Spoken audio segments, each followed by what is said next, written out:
চায়ের পর বিশ্বের সবচেয়ে জনপ্রিয় পানীয় কফি।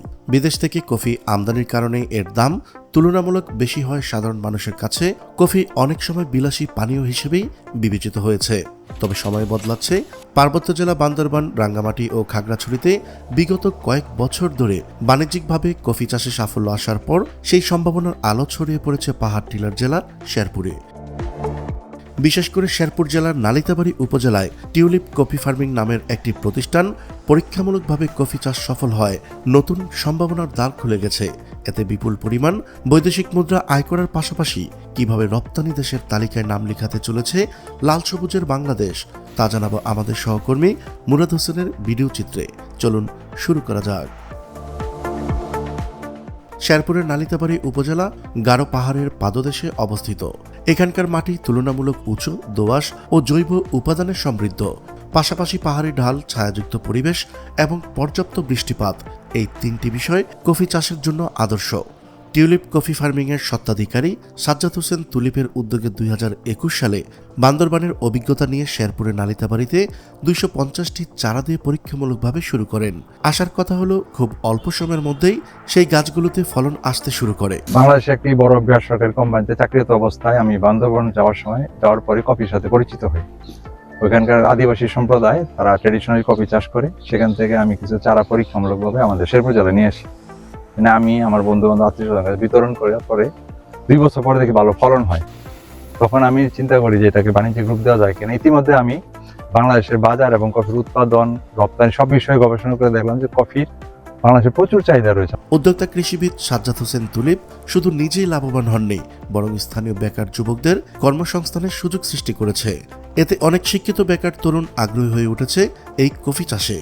কফি সম্পর্কে আমাদের আগে কোনো ধারণা ছিল না, তার মাধ্যমে আমরা সেটা ধারণা পেয়েছি এবং তিনি বিনামূল্যে কফি বিতরণ করে আমাদের কফি চাষ করার জন্য উদ্বুদ্ধ করতেছে। সম্ভাবনাময় এই কফি চাষ ছড়িয়ে দিতে উদ্যোক্তা কৃষিবিদ সাজ্জাদ হোসেন তুলিপ বিনামূল্যে 80,000 চারা বিতরণ করেছেন জেলার 120 কৃষকের হাতে।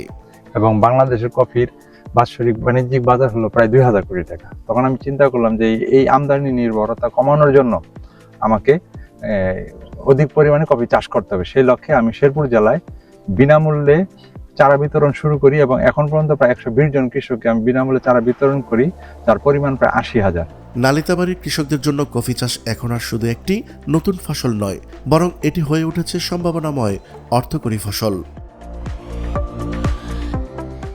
ধান বা প্রচলিত ফসলের তুলনায় কফির উৎপাদন খরচ কম আর বাজার মূল্য অনেক বেশি। একবার গাছ লাগালে 40 থেকে 50 বছর পর্যন্ত ফলন পাওয়া যায়, যা কৃষকের দীর্ঘমেয়াদী আয়ের নিশ্চয়তা দেয়। এবং একটি গাছ থেকে বছরে 5 থেকে সর্বোচ্চ 15 কেজি পর্যন্ত কফি ফল পাওয়া যায়। ফলে অনেক কৃষকই এখন আগ্রহ দেখাচ্ছেন কফি চাষের দিকে ঝুঁকতে। টিউলিপ কফি ফার্মিং প্রতিষ্ঠানটি স্বপ্ন দেখেন ভবিষ্যতে আমদানি নির্ভরতা কমানো, কারণ বাংলাদেশে বছরে প্রায় 2,000 কোটি টাকারও বেশি কফি আমদানি করে, যা মূলত ভিয়েতনাম, ব্রাজিল, চীন ও সিঙ্গাপুর থেকে আসে। দেশে যদি পর্যাপ্ত পরিমাণে কফি উৎপাদন করা যায়, তাহলে বিদেশ থেকে কফি আমদানির প্রয়োজন অনেকটাই কমবে। এতে একদিকে বৈদেশিক মুদ্রার সাশ্রয় হবে, অন্যদিকে ভবিষ্যতে কফি রপ্তানির মাধ্যমে বৈদেশিক মুদ্রা অর্জনের নতুন পথ তৈরি হবে। আমার টার্গেট হলো বাংলাদেশের ডোমেস্টিক চাহিদা মেটাতে হলে আমাদেরকে প্রায় 5 লক্ষ চারা লাগাতে হবে। সেক্ষেত্রে বাংলাদেশ কৃষি সম্প্রসারণ অধিদপ্তর প্রশিক্ষণের ব্যবস্থা করেছে কৃষকদের এবং কিছু মেশিনারিজ আমাদেরকে বিনামূল্যে দিয়েছে। এই সহযোগিতাগুলো এবং মিডিয়া যদি সহযোগিতা করে, তাহলে আমি মনে করি বাংলাদেশের কফি চাষকে লাভজনক পর্যায়ে নিয়ে যাওয়া সম্ভব। কারণ কফি চাষ করতে হয় অব্যবহৃত জায়গা, অর্থাৎ আম, মালটা, লিচু এসব বাগানের ফাঁকে ফাঁকে যেই অংশগুলোতে অব্যবহৃত জমি থাকে সেখানে লাগাতে হয় এবং কফি চাষে বাড়তি কোনো পরিচর্যার প্রয়োজন নেই। সংশ্লিষ্টরা বলছেন, মানসম্মত উৎপাদন প্রক্রিয়াজাতকরণ নিশ্চিত করা গেলে বাংলাদেশ অদূর ভবিষ্যতে কফি রপ্তানিকারক দেশের তালিকায় নাম লেখাতে পারে। নালিতাবাড়ির কফি চাষ শুধু অর্থনৈতিক দিক থেকে গুরুত্বপূর্ণ নয়, এটি পরিবেশ বান্ধব।